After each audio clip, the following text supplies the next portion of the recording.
luminoso, un árbol, un mono, yo mismo, emitiríamos un campo electromagnético que nos permitiría comunicar unos con otros y de paso aprovechar mejor toda la energía que llevamos dentro. Las células cancelan la luz entre ellas para crear un canal de quietud por donde luego comunicarse. Fritz Albert Popp, biofísico y vicepresidente del Instituto Internacional de Biofísica en Neuss, Alemania, ha estado nominado al Premio Nobel por el descubrimiento de la luz fotónica celular o biofotónica. Estoy contento de que al fin podamos hablar, aunque estés en Düsseldorf, Alemania, y yo aquí en Barcelona. Te decía que tenía muchas ganas de conocerte, porque el año pasado, por primera vez en mi vida, gracias a un microscopio de 2 fotones, pude ver a las células moviéndose, células de verdad moviéndose, y obviamente se estaban comunicando entre sí.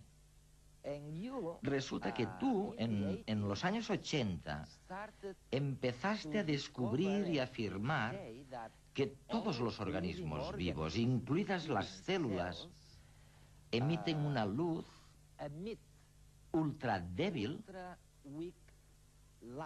fotones, y que gracias a estas emisiones se comunican entre sí. ¿Es cierto esto? Sí. De hecho, con solo unos pocos fotones se producen efectos cuánticos. No hablo de efectos clásicos. Tienen que ver con una radiación coherente. Y la radiación provoca que las interferencias en el espacio que existe entre las células sean mayores. Pero aquí la radiación es una radiación en la que se utilizan las interferencias como una forma de comunicación. Los fotones que emiten las diferentes células interfieren y hacen que las interferencias sean mayores entre las ondas que emiten las células. Las amplitudes de los campos eléctricos provocan principalmente interferencias destructivas, así que la radiación entre los sistemas, en este caso las células, desaparecen, mientras que por otro lado la intensidad dentro de los sistemas es mayor porque se tiene que conservar la energía. Esta es la forma de comunicación entre las células. Todas las células se comunican con patrones ondulatorios específicos.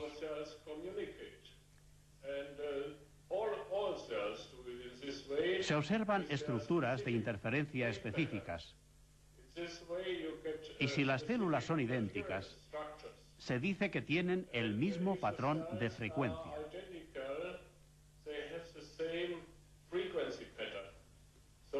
Esto es como decir, más o menos, que tienen el mismo patrón de interferencia. Y esta también es una forma de identificación entre ellas.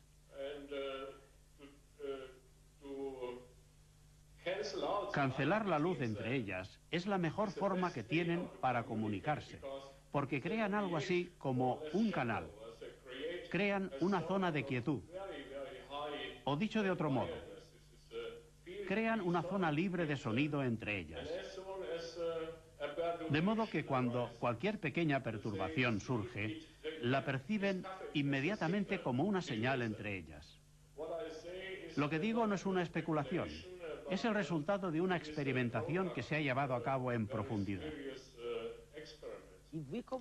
Si nos comunicamos a través de campos electromagnéticos, mediante los fotones, y si resulta que los fotones son únicos, son los mismos para todo el mundo, ¿quiere decir esto que hemos abierto la posibilidad de que los árboles puedan comunicarse con los humanos? ¿Que los humanos puedan comunicarse con los animales? ¿O los árboles entre sí?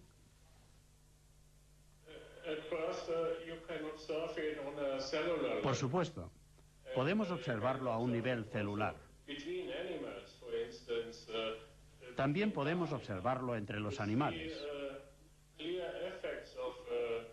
Por ejemplo, entre las dafnias se observan claros efectos de luz y creación de canales dependientes de la distancia, de modo que usan esta posibilidad para producir poblaciones. Y el mismo efecto sucede también entre las células de un organismo. Por ejemplo, entre nuestras células, en nuestro cuerpo. Este tipo de comunicación es responsable de la formación de los órganos, del hígado, del riñón, porque las células utilizan esta forma de comunicación también para crear estas fuerzas que las atraerán entre sí, o para comunicarse, o para decirse qué es lo que tienen que hacer. La información se manifiesta de esta manera, incluso dentro de una misma célula. Muchas veces se olvida que se tiene que producir cerca de 1000 reacciones químicas por segundo en cada célula. E incluso la información acerca del lugar y del momento exacto en que estas reacciones químicas se han de producir se llevan a cabo a través de unos pocos fotones que son coherentes. Y como son coherentes pueden provocar mejores interferencias para transmitir una cantidad tan grande de información.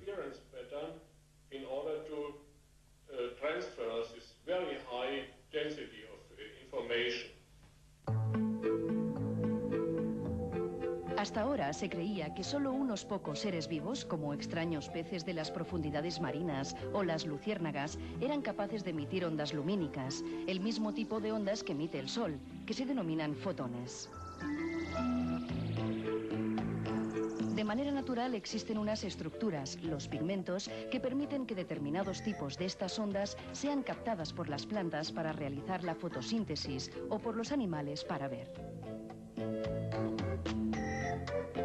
Pero estudios recientes indican que todos los organismos, desde el más pequeño y sencillo al más complejo, son capaces de generar otro tipo de ondas. Son los biofotones, ondas electromagnéticas que están en el espectro de la luz, pero que no pueden ser captadas por los pigmentos. Parece ser que esta luz es almacenada por las moléculas de ADN del núcleo de las células. El ADN emite y absorbe esta luz constantemente. De esta manera podrían conectarse los orgánulos celulares, las células, los tejidos y los propios órganos dentro de un ser vivo. Incluso podrían constituir un sistema de comunicación global entre los diferentes organismos vivos de la biosfera. Si se confirmase esta teoría, podríamos quizás llegar a entender ciertos procesos que resultan todavía misterios para la ciencia. Por ejemplo, sabemos que existe un mecanismo mediante el cual los árboles se comunican entre ellos en situaciones de peligro. Y nosotros mismos nos comunicamos de manera muy intensa con nuestras mascotas y otros animales. Quizás esta comunicación tenga un origen biofotónico, que podría explicar incluso por qué algunas personas que cuidan con especial dedicación a sus plantas obtienen buenos resultados. El reto de llegar a cuantificar estas emisiones de luz invisible es la base para una nueva ciencia que revolucionaría nuestra concepción de la vida. Siempre habíamos pensado que las enfermedades eran el resultado de una especie de desorden bioquímico. Pero de acuerdo con tus razonamientos, podríamos pensar, o por lo menos, podríamos suponer, que la enfermedad sea también el resultado de un desorden electromagnético, un desorden en las ondas de fotones. Oye, ¿cierto? Sí, los campos y la materia van muy unidos en un sistema vivo. El avance de uno depende de la reacción del otro. Para conseguir una reacción química, se necesita un fotón. Uno de los componentes de esta reacción química tiene que ser estimulado o excitado por ondas electromagnéticas. Deben excitar los estados electrónicos del sistema. Esta excitación solo puede darse mediante la absorción de un fotón. De hecho, este es un acontecimiento muy corriente que puede encontrarse en los libros de texto de química. Este es el motivo por el que la velocidad de reacción de las reacciones químicas aumenta en función de la temperatura. Si aumentamos la temperatura, se consigue un aumento del número de reacciones químicas por segundo, porque se producen más fotones disponibles.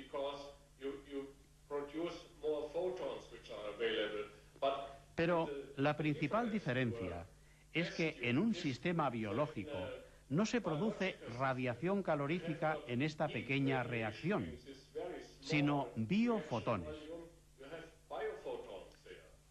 Se produce un pequeño número de fotones y no es necesario tener un número elevado de ellos para conseguir un gran número de reacciones químicas. ¿Por qué ocurre esto? Porque en cuanto se da una reacción química, el fotón es devuelto hacia el campo. Y en ese campo biofotónico, los fotones no son termalizados. Es decir, no desaparecen como radiación calorífica, como calor, sino que son almacenados para que, de esta forma, estén siempre disponibles para la próxima reacción.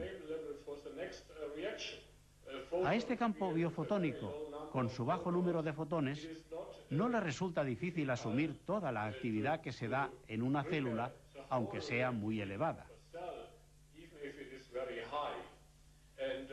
La información siempre queda almacenada en el campo y puede ser utilizada por otras células en otra ocasión. Puede decirse que en los sistemas biológicos existe una especie de matrimonio entre el campo fotónico y la materia bioquímica. Uno es necesario para entender el comportamiento del otro. Es imposible separar su estudio. Si se tiene en cuenta solo una de las partes, se cometen muchos errores.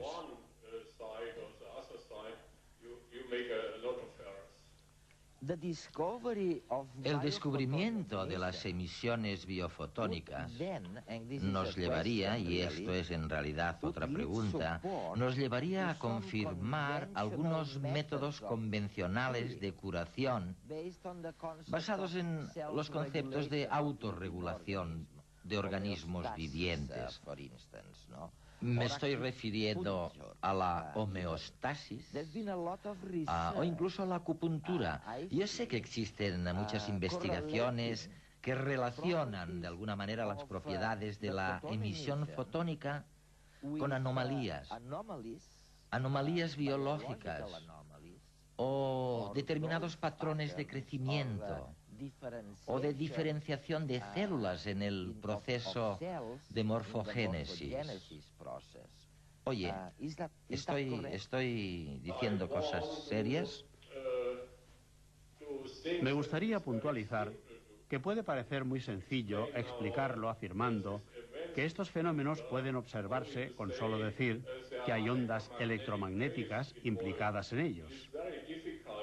Es muy difícil hacerse una idea exacta de lo que ocurre en la acupuntura o en la homeopatía, por ejemplo. Todavía son solo especulaciones. Como he dicho antes, es muy difícil encontrar evidencias experimentales de unas fuerzas eléctricas de tales dimensiones, porque nuestros instrumentos no son lo suficientemente sensibles para detectar estos patrones de sensibilidad tan complejos y de tan baja amplitud.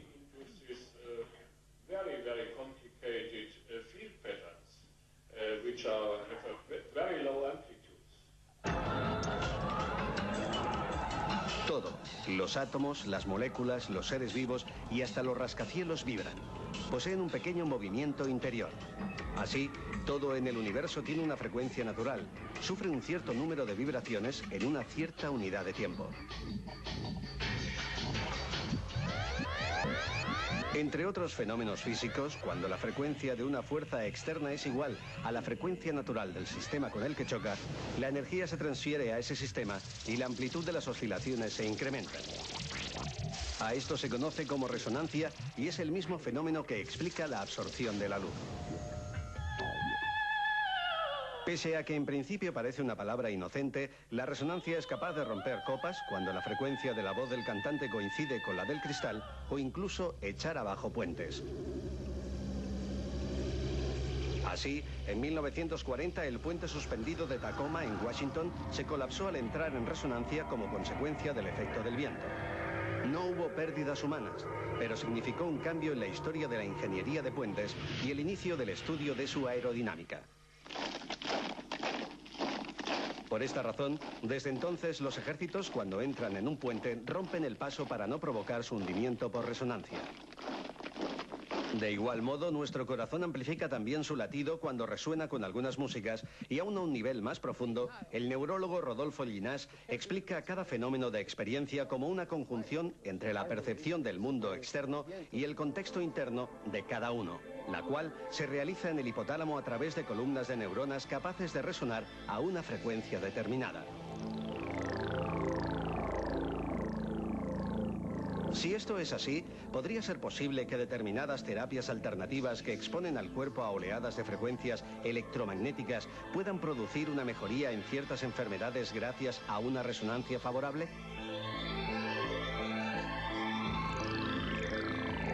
En el campo de la medicina oficial, la estimulación magnética transcraneal es un ejemplo de cómo un campo electromagnético externo puede manipular la respuesta de las células neuronales.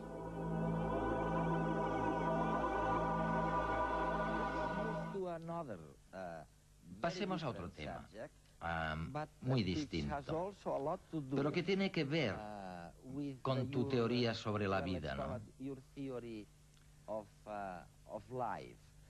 Voy a citar textualmente al premio Nobel Erwin Schrödinger, cuando llamó la atención afirmando que estábamos equivocados al intentar medir la calidad de la comida, por ejemplo. Quiero decir, de las cosas que comemos, nos estamos fijando en los aspectos equivocados, dijo. Y tú dices algo muy similar. Mira, por ejemplo, tú dices que después de haber estado investigando, hoy puedes garantizar que la comida que ha estado expuesta a una radiación o que tiene, y te estoy citando, que tiene demasiadas bacterias en comparación con la comida normal, resulta que la emisión de fotones es más débil en esta comparada con la comida fresca. De alguna manera estás diciendo lo que decía Schrödinger. La comida podría estar reflejando una determinada cantidad de orden. Y si la comida refleja desorden, no está en buen estado. Oye, es eso, ¿no?, de lo que estamos hablando. Schrödinger descubrió que la calidad de la comida tiene que medirse en términos de su capacidad organizativa. Él lo llamaba megaentropía de la comida. Los humanos y los animales son más o menos ladrones de orden.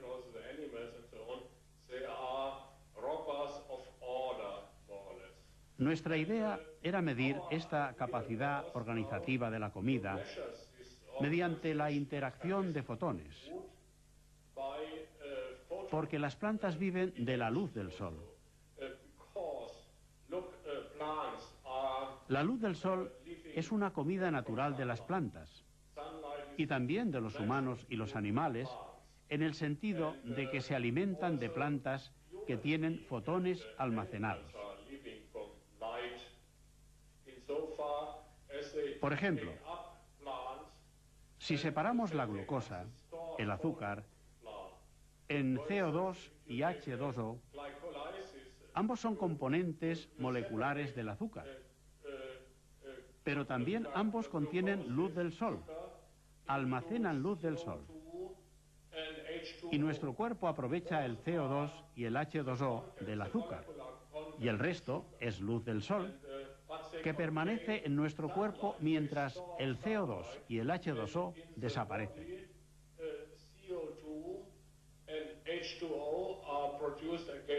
Por tanto, también vivimos de la luz y tenemos que encontrar cómo se realiza esta conexión entre la capacidad de almacenaje de la comida y su calidad. Es muy probable que la calidad de la comida sea mejor cuanto mayor sea su capacidad de almacenar luz. Y por eso medimos su capacidad de almacenar luz.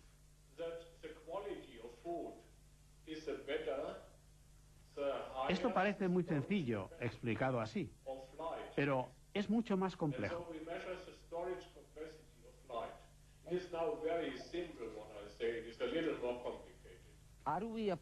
Nos estamos acercando al día en que llegaremos a saber cuál es la dieta de una vez, la dieta exacta que deberíamos seguir, las cosas que deberíamos comer y las que no. Por ejemplo, tú dices que no es tanto una cuestión de cantidad, es una cuestión de la potencia del campo bioeléctrico, de las interacciones entre diferentes productos. Nos estamos acercando al momento en el que conoceremos por fin cuál es la dieta ideal para cada persona. Espero que sea así. Pero existen también muchos componentes subjetivos que no pueden medirse con los biofotones o con lo que sea. El tema de la salud es muy evidente si observamos algunas enfermedades en diferentes culturas o naciones. Voy a ponerte un ejemplo. Los americanos llevan unos 40 años alimentándose de conservas y comida preparada, y eso les está causando muchos problemas. Mientras que los chinos, en China, en general, no pueden permitirse la comida preparada, simplemente por motivos económicos. Ellos mantienen una salud muy fuerte, no ya a los jóvenes, sino incluso cuando son ancianos.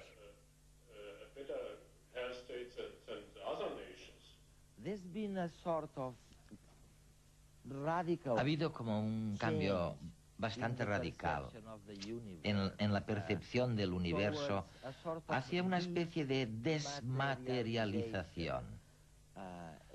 Y por supuesto, tu aproximación bioenergética está en esta línea. ¿Crees de verdad que tu investigación nos está llevando a una teoría futura de la vida? Una teoría que sería muy distinta de la concepción químico-molecular a la que estamos acostumbrados.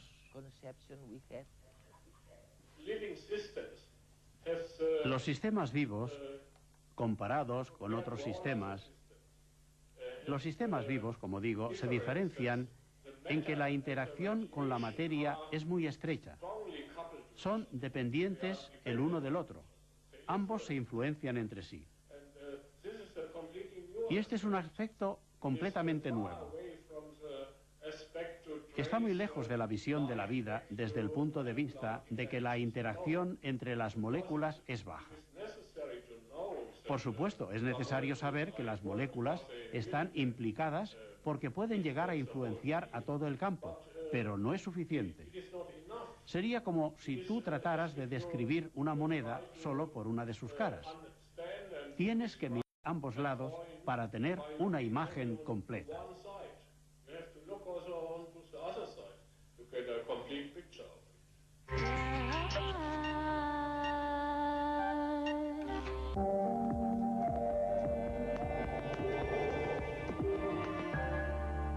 Che, Cars. ¿Vos sabés quién inventó la Carlsberg? Un argentino, boludo. No tenía